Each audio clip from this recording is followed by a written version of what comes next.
और अब बात राहुल गांधी की भारत जोड़ो न्याय यात्रा की, जिसका आज समापन होने जा रहा है। आपको बताएं कि इस यात्रा के दौरान नारी, युवा न्याय, किसान न्याय, श्रमिक न्याय और हिस्सेदारी न्याय से जुड़ी 25 गारंटियां राहुल गांधी ने दी हैं।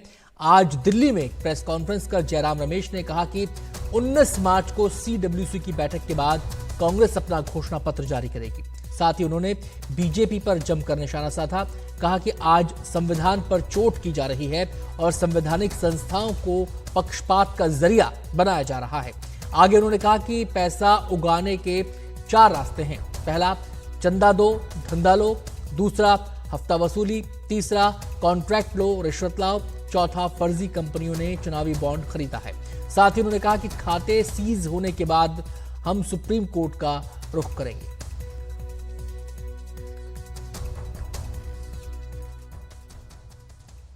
पांच न्याय, नारी न्याय, युवा न्याय, किसान न्याय, श्रमिक न्याय और हिस्सेदारी न्याय।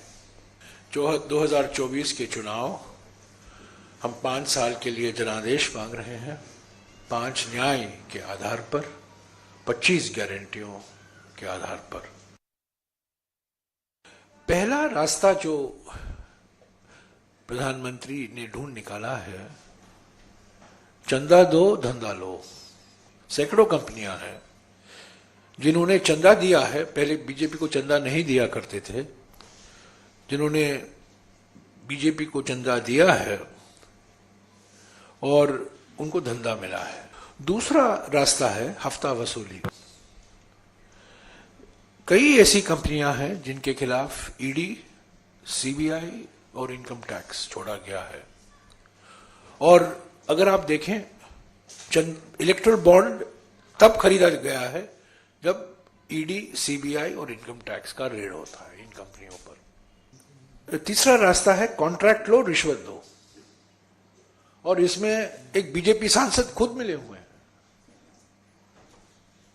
एक बीजेपी सांसद को एक कॉन्ट्रैक्ट मिलता है, कॉन्ट्रैक्ट मिलने के कुछ ही दिन बाद वो इलेक्टोरल बॉन्ड खरीदते हैं और वो बीजेपी के सांसद हैं। तो बीजेपी सांसद का इलेक्टोरल बॉन्ड कांग्रेस को तो नहीं आएगा, वो बीजेपी को ही जाएगा।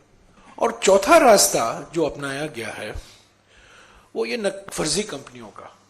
और आपको याद होगा, प्रधानमंत्री ने एक बारी कहा था, मैं शेल कंपनी को, सब शेल कंपनियों को बंद करा दूंगा। तो ये शेल कंपनियों का होना और शेल कंपनियों का इस्तेमाल करना, ये हमारे लिए फायदेमंद नहीं है। ये सिर्फ सत्ता पार्टी यानी कि बीजेपी के लिए फायदा है।